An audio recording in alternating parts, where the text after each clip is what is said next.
बस इतना सा और मैं आपको कह दूं, वर्ष में एक दिन ऐसा है जहां विशेष रूप से भगवान कार्तिकेय की पूजा होती है, और वो दिन है कार्तिक पूर्णिमा। ये आ रही है ना कार्तिक पूर्णिमा, इसका दूसरा नाम गांगेय पूर्णिमा है, क्योंकि कार्तिकेय का एक नाम है गांगेय, गंगा के पुत्र है।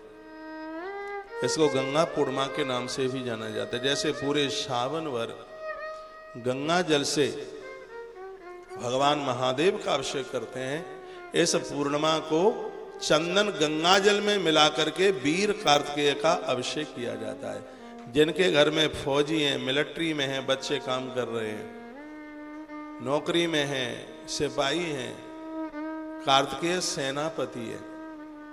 और मैं कहना चाहूंगा, जो बच्चे फोर्स में जाना चाहते हैं, फौज में जाना चाहते हैं, तैयारी कर रहे हैं, वो पूर्णिमा के दिन वीर कार्तिकेय की पूजा करना न भूलें। ये सेनापति है, जो सेना में हैं वो कार्तिकेय जी की पूजा करें। ये देवताओं के सेनापति हैं कार्तिकेय। जिनके बेटा मिलिट्री फौज में है, सीमा में है, जिनका पति, मैं निवेदन करूंगा वह वीर कार्तिकेय की पूजा करें।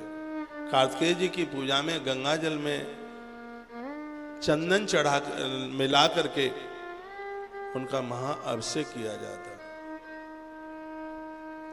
उन्हें मोर के पंख लगाए जाते हैं, मोर के पंख के द्वारा उनका श्रृंगार किया जाता है। कार्तिकेय जी का वाहन मयूर है, बहुत अद्भुत देव है, मेरा बड़ा फेवरेट है, मैं बहुत पसंद करता हूँ। ये संयम का प्रतीक है। गुप्त बीमारियों को वीर कार्तिकेय खत्म करते हैं। शिवालय अधूरा है यदि कार्तिकेय नहीं है तो। ठीक पिंडी के पीछे वीर कार्तिकेय हैं, ये संयम के प्रतीक है। मन लगता है, वासना से मन बहुत दूरों कोसों कोस चला जाता है, इतना संयम है भगवान कार्तिकेय जी की पूजा में। सन्यासी लोग बहुत मानते हैं भगवान कार्तिकेय को। एक अखाड़ा है सन्यासियों का जिसका नाम निरंजनी अखाड़ा, उसके तो आचार्य हैं भगवान कार्तिकेय। मेरी बात पूरे देश में जा रही है। 5 तारीख को भगवान कार्तिकेय जी का आप अभिषेक करें, उनका पूजन करें। ये गुप्त बीमारियों से हमें बचा लेंगे। जिन्हें गलत आदतें लग गई हैं, छोड़ने से छूट नहीं रही हैं, उससे वीर कार्तिकेय जी हमारा बचाव कर लेंगे।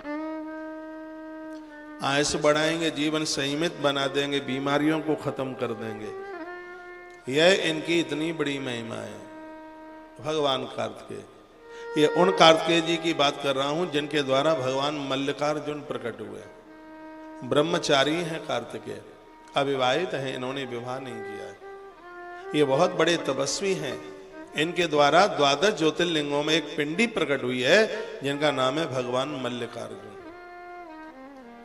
जब बच्चों की शादी होती है तो वह मल्लिकार्जुन भगवान का दर्शन करने को जाते हैं, क्योंकि इनके दर्शन से गर्भ में संतान समाप्त नहीं होती। गर्भिणी नारी के लिए वरदान है भगवान मल्लिकार्जुन, मैंने बहुत बार बोला है।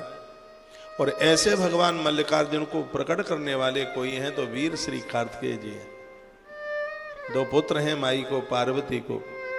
एक का नाम है गणेश और एक का नाम है कार्तिकेय।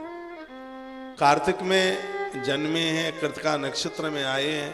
6 कृतिकाओं ने उनका पालन किया है, इसलिए उनका नाम कार्तिकेय है।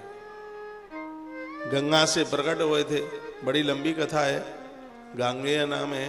कंधों में ताकत बहुत है, इसलिए उनको स्कंद कहते हैं। 6 मुख हैं, इसलिए उनको षडानन कहते हैं।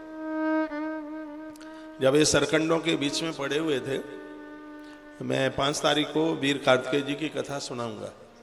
सरकंडों के बीच में पड़े थे, गंगा जी ने अपने थपेड़ों से उन्हें वहां डाल दिया। तो उस समय कार्तिक का महीना था, कार्तिक नहाने के लिए 6 कृतिकाएं आई। उन्होंने इस बच्चे को देखा, दौड़ी, बालक मेरा है, दूध मैं पिलाऊंगी, मैं पिलाऊंगी। तो शंकर जी का वो बेटा बोला, माताओं तुम लड़ो मत, तुम 6 का दूध एक संग पीऊंगा। उसी समय इस बच्चे ने अपने 6 मुख बना लिए। विश्वामित्र जी ने इनका नाम षडानन रख दिया, इसलिए उनका नाम षडानन हुआ। उनका कार्तिक का पूरा ही महीना अपना है, लेकिन कार्तिक पूर्णिमा उनकी पूजा के लिए बड़ी विशेष है। लोग कहते हैं क्या घर में शिवालय में जहाँ शंकर जी की पूजा करते हैं वहां कार्तिकेय जी को रख सकते हैं? रख सकते हैं कि रखना चाहिए? रखना चाहिए। ये आपके परिवार को गलत रास्ते पर भटकने से बचा लेंगे। मोर जिनकी सवारी, एक मोर ही तो है जो कामी नहीं है, जिसकी आंख के आंसू से संतान जन्म लेती है। ऐसे मयूर को जिन्होंने अपना वाहन बनाया, 5 तारीख को वीर कार्तिकेय जी का बड़ा अद्भुत दिन है। वह उनके प्राकट्य का है, उनके पूजन का है, उनके बंधन का है। तो यह आप कार्तिक पूर्णिमा को वीर कार्तिकेय जी का पूजन करें।